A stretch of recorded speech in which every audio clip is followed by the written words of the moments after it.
জাহান্নামের একটা মুহূর্তের আযাব, একটা সেকেন্ডের আযাব সহ্য করার ক্ষমতা কারো নাই।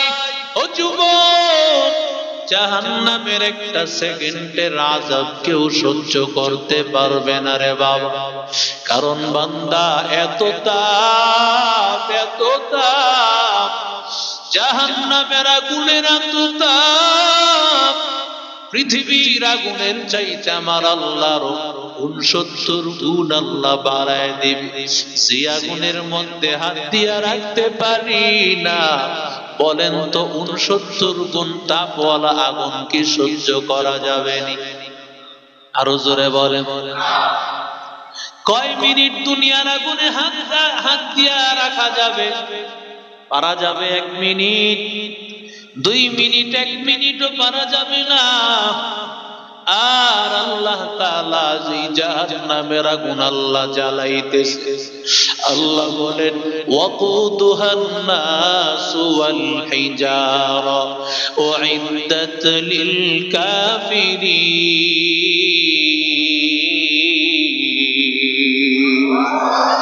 আল্লাহ বলেন নাফরমানের দল,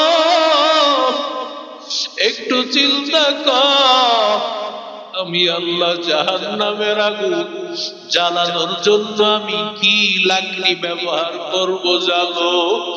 দুনিয়ার খড়িয়ার লাকড়ি না, আমি আল্লাহ জাহান্নামের আগুন জ্বালাইতে গিয়া ও দুনিয়ার মানুষের দল, আমি আল্লাহ তোমাদেরকে জাহান্নামের আগুনে পালায়া আমি আল্লাহ জাহান্নামের আগুন দাও দাও করে জ্বালাইব। আর আমি জাহান্নামের আগুনকে জ্বালাইতে গিয়া পাথর ব্যবহার করব, পাথরটাও আল্লাহ জ্বালায় ফেলবেন, মানুষকে আল্লাহ জ্বালায় ফেলবে। এরে আল্লাহর বান্দা যুবক, এজন্যই তো দেখা যায় আমার আল্লাহ বলে পাথরগুলো কাঁদে। পাথর থেকে ঝর্ণা চালু হয়েছে কেন? কারণ আমার আল্লাহ যে বলেছে আমি আল্লাহ পাথর কি বানাবো? জাহান্নামের লাকড়ি, জাহান্নামের লাকড়ি। আল্লাহ আমি পাথর, আমি জানি না জাহান্নামের লাকড়ি হই কিলা। আর আমার আপনার চিন্তা নাই আল্লাহ আমারে জাহান্নামে জ্বালাই কিলা। এর যুবক,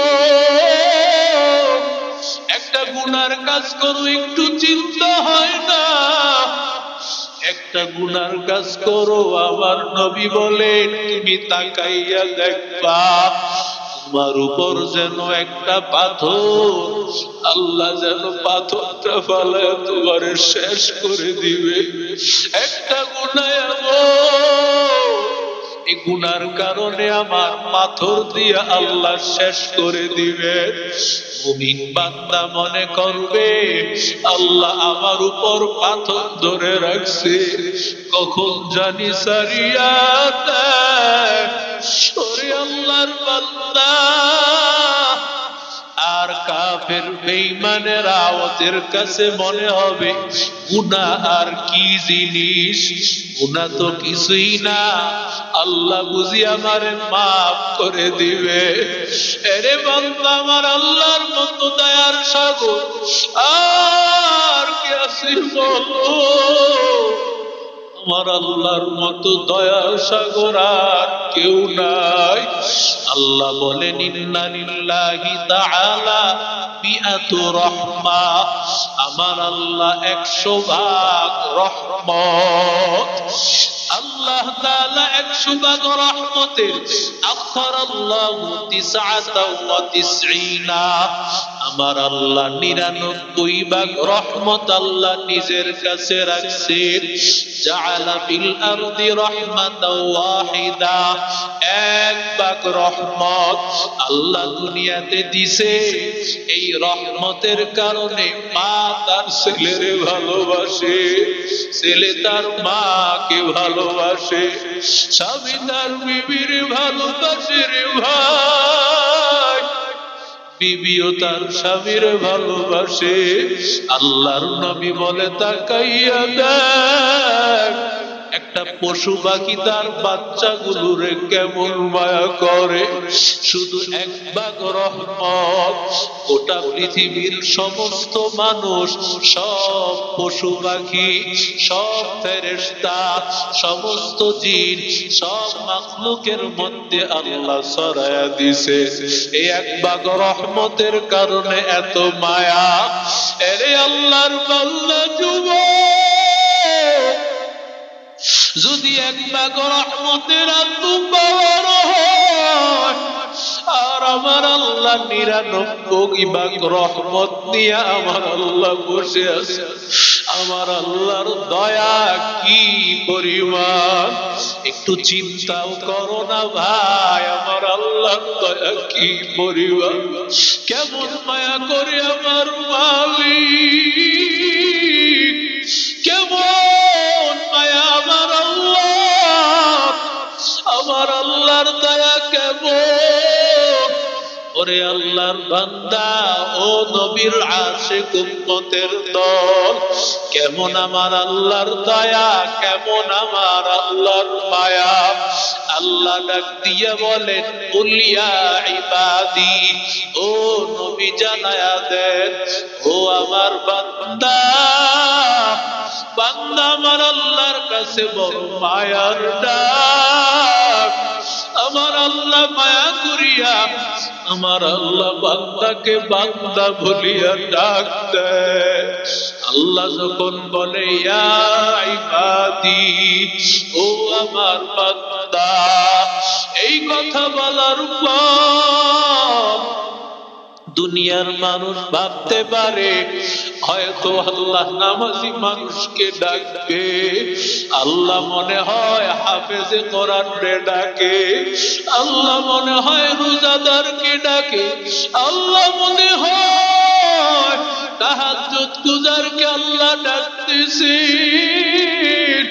আল্লাহ মনে হয় আল্লাহর নেককার বান্দাদেরকে ডাকে। আল্লাহ কেমন মায়া দিয়া আল্লাহ ডাকে! ও দুনিয়ার নাফরমানের দল, আল্লাহ কেমন মায়া করিয়া আমারে আপনারে ডাকে। ইয়া ইবাদি, ও আমার বান্দা। আমার আল্লাহর বান্দা শব্দটা বড় মায়ার ডাক। আল্লাহ এবার ডাক দিয়া বলেন, আল্লাযীনা আসরাফু আলা আনফুসিহিম, নিজের নফসের উপর জুলুম করেছো, নামাজ না পড়িয়া, গুনাহ করিয়া, জাহান্নামের পথে চলিয়া, সুন্নত অনুযায়ী না চলিয়া, ওরে বান্দা গুনাহ করেছো। আল্লাহ বলে না, তাকুনাতু মির রাহমাতিল্লাহ। আল্লাহ বলে, ও বেঈমানেরা, ও বেনামাজিরা, ও নাফরমানের দল, আমার আল্লাহর রহমত থেকে নিরাশ হইও না, আমি আল্লাহর রহমত থেকে নিরাশ হইও না। লা তাকুনাতু মির রাহমাতিল্লাহ, ইন্নাল্লাহা ইয়াগফিরুয যুনুবা জামিআ। কারণ আমার আল্লাহ এত দয়ার সাগর, আমার আল্লাহর কাছে বলতে দেরি, মাফ করতে দেরি না। আরো জোরে কর। এরে আল্লাহর বান্দা, মালিক ইবনে দিনার কত বড় একজন আল্লাহওয়ালা, যুগ শ্রেষ্ঠ একজন আল্লাহওয়ালা। মালিক ইবনে দিনার রহমতুল্লাহি আলাইহি কেমন আল্লাহওয়ালা জানেন? যে আল্লাহওয়ালা একদিন নদী দিয়া রওনা করেছেন, এমন সময় হঠাৎ করিয়া মালিক ইবনে দিনার পকেট থেকে টাকা নিয়ে মাঝির হাতে দিবেন। হঠাৎ করে তার হাত ফসকে টাকাটা যখন পানির মধ্যে পড়ে গেল, এমন সময় মালিক ইবনে দিনার বড় পেরেশান হয়ে গেলেন। কারণ টাকা যদি দিতে না পায় তাহলে হয়তো মাঝি বলবে কেমন তোমাদের মুসলমানেরা ধোঁকাবাজ, মুসলমানেরা ধোঁকাবাজ, নবীরে গালি দিবে, মুসলমানরে গালি দিবে। এমন সময় মালিক ইবনে দিনার আল্লাহকে ডাক দিয়া বলেন, দয়ার মালিক, আয় আল্লাহ তুমি তো জানো, আয় আল্লাহ, আয় আল্লাহ তুমি তো জানো তোমার নবীরে গালি দিবে যদি টাকাটা দিতে না পারি। আয় আল্লাহ ব্যবস্থা করে দাও। আমার আল্লাহর বান্দা যখন আল্লাহর কাছে এইভাবে বলল, এমন সময় মালিক ইবনে দিনার আল্লাহর পক্ষ থেকে কি জানি খেলা হয়েছে। মালিক ইবনে দিনার যখন নদীকে ডাক দিয়া বলছে, ও নদীর মাছ, আমার টাকাটা আমার হাতে দিয়া দাও, এই কথা বলতে দেরি হয়, সাথে সাথে মালিক ইবনে দিনারের হাতে সেই মাছের মুখ দিয়া টাকা দিতে দেরি নাই। এরে আল্লাহর বান্দা যুবক, মালিক ইবনে দিনার রহমতুল্লাহি আলাইহি লাইলাতুল বরাত কি জিনিস ভালো করে শোনেন। কেন এই রাতে কাঁদবেন, কেন আল্লাহর কাছে চাইবেন? মালিক ইবনে দিনার কিভাবে আল্লাহ ওয়ালা হইলেন লাইলাতুল বরাতে, তার ইতিহাস শোনেন। ওরে আল্লাহর বান্দা যুবক, মালিক ইবনে দিনারকে জিজ্ঞাসা করা হয় কিভাবে এত বড় আল্লাহ ওয়ালা হইলেন? কারণ আমার আল্লাহর কাছে মুফতি সাহেবের দাম নাই, মুহাদ্দিস সাহেবের দাম নাই, কোন বক্তার দাম নাই, কোন সাহেবের দাম নাই, কোন হাজির দাম নাই, কোন শিল্পপতির দাম নাই। জানো আল্লাহর কাছে কার দাম? আল্লাহ বলেন একমাত্র দাম হলো আল্লাহ ওয়ালা। আরো জোরে বল, আরো জোরে বলেন। আল্লাহ ওয়ালা হইতে মুফতি মুহাদ্দিস লাগে না, আল্লাহ ওয়ালা হইতে শুধু লাগে ভয়, আল্লাহর ভয়। ওরে বান্দা, মালিক ইবনে দিনার বলে, ভাই আমি একজন বড় সৈনিক ছিলাম, এত বড় একজন সৈনিক, আমার তো টাকা পয়সার অভাব নাই, সাহসিকতার পরিচয়। এক বাদীর সাথে আমার সম্পর্ক হওয়ার ফলে, আগের দিনে তো বাদীর সাথে সম্পর্ক বৈধ ছিল, বিবাহ বন্ধনের মতো। বাদীর সাথে আমার সম্পর্কের ভিত্তিতে, ওই বাদীর সম্পর্কের ভিত্তিতে আমার স্ত্রীর গর্ভে, বাদীর গর্ভে একটা কন্যা সন্তান। ছেলে এবং মেয়ের মধ্যে কন্যা সন্তানের মায়াটা অনেক বেশি দান করেছেন কে? এরে আল্লাহর বান্দা যুবক, মেয়েটা হওয়ার পর মেয়েটা আমারে অনেক বেশি ভালোবাসে, আমারে মায়া করে। আমি ঘরে ঢুকার পর মেয়েটা আমারে আব্বু আব্বু বলিয়া ডাকে, আমি ওরে কোলে নিয়ে ঘুরি, আমার বড় মায়া লাগে। ও আমার গালে চুমু খায়, আমার বড় মায়া লাগে। আমি এত বড় একজন খারাপ মদ্যপানকারী, সবসময় নেশাগ্রস্ত। ও যুবকেরা, যদি বলো হুজুর আপনি পা ধরলে আমরা নেশা ছেড়ে দেব, বাবা আজকের রাতে নেশাগ্রস্তের পাপ নাই, তওবা ছাড়া। আল্লাহর নবী বলেন, নেশাগ্রস্ত যেই বান্দা নেশা করে, আমি আল্লাহ ওরে মাফ করব না। নেশাপানকারীর মাপ হবে না যদি না কাঁদো, না তওবা করো, আল্লাহর কাছে যদি মাফ না চাও, আমার আল্লাহ তোরে মাফ করবে না। মালিক ইবনে দিনার তোমার আমার মতো এমন মদ পানকারী ছিল, সব সময় মদ পান করত।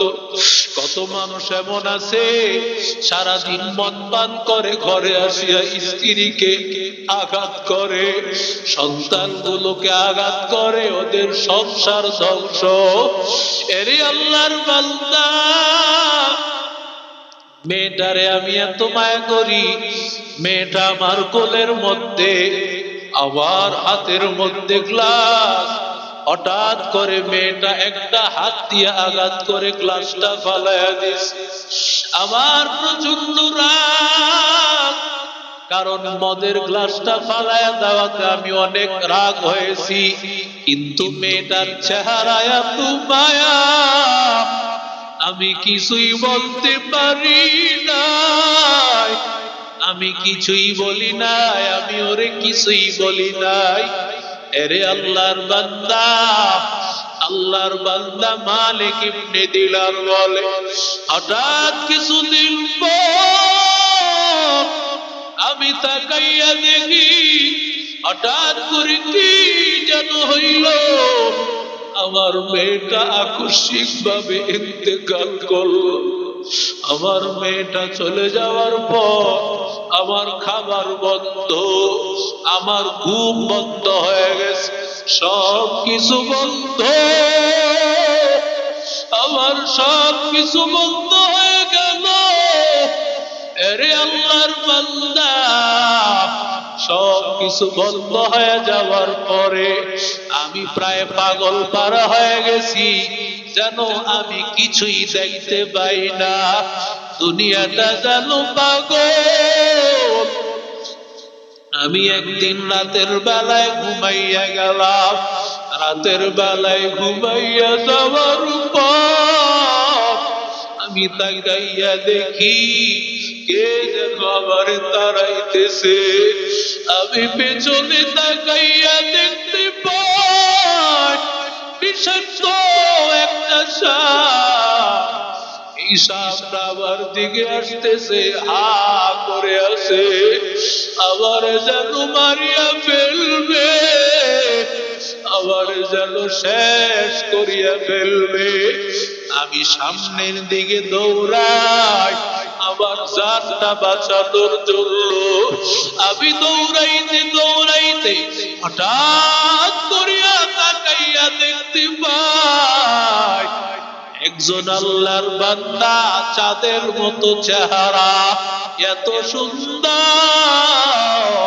আমি আল্লাহর বান্দাকে ডাক দিয়া বললাম, ভাই আমার বড় বিপদ, আমারে রক্ষা করেন, আমারে হেফাজত করেন। আমার এই কথাটা শোনার পর আমারে লোকটা বলে, হা হা, আমি তো মানুষের হেফাজত করি, বিপদে হেফাজত করাই তো আমার কাজ, আমি তো মানুষকে হেফাজত করি। তবে আল্লাহর বান্দা শুনো, আমি বড় দুর্বল, আমি বড় দুর্বল। তোমারে যে আঘাত করতে আসতেছে সাপ, ওর পাওয়ার অনেক বেশি, ও অনেক শক্তিশালী। আল্লাহর বান্দা দৌড়াইতে দৌড়াইতে মালিক ইবনে দিনার বলে, আমি হঠাৎ করে বিশাল বড় একটা, তাকায় দেখি বড় একটা পাহাড় দেখা যায়। আমি দৌড়াইয়া পাহাড়ের উপর হাজির, পাহাড়ের উপর হাজির হওয়ার পর আমি তাকাইয়া দেখি সামনে এত আগুন, আর পিছনে ওই বিষাক্ত সাপ। আমার কে যেন বলতেছে, আগুনে যাইস না,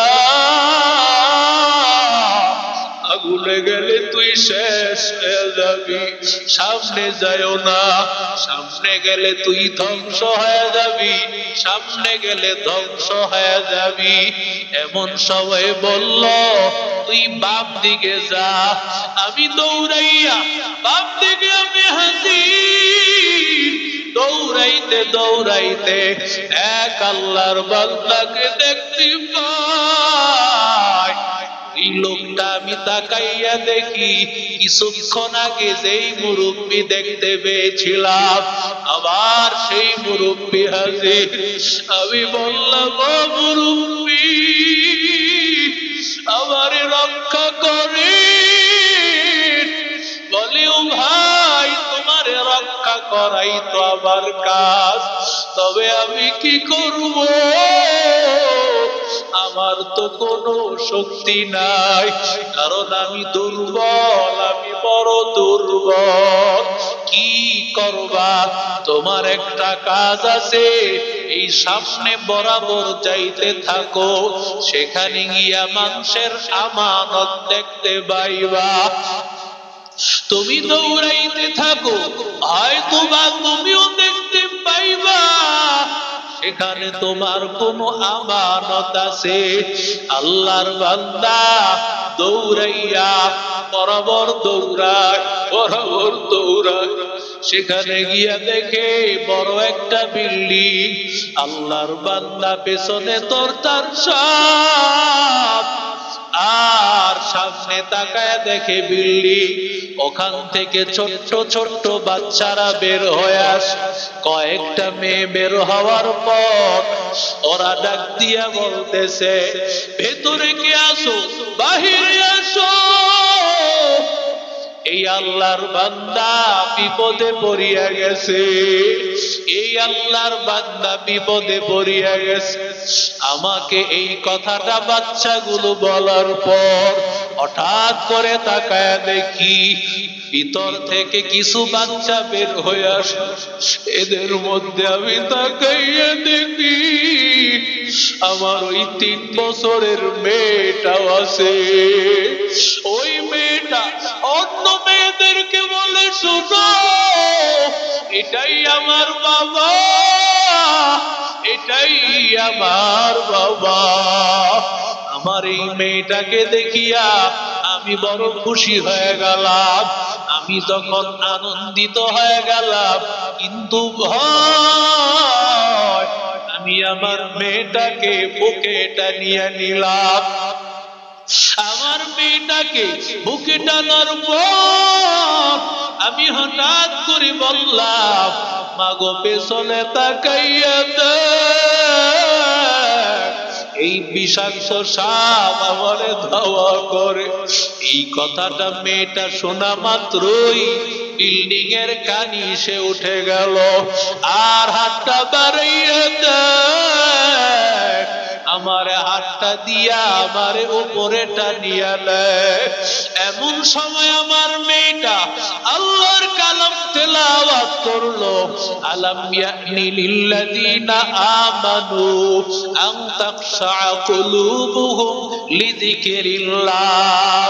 এখনো কি সময় হয় নাই মুমিন বান্দা আল্লাহর ভয়ে তোমার হৃদয়টা কাঁপবে? আল্লাহর ভয়, মালিকের ভয়ে কাঁদবি,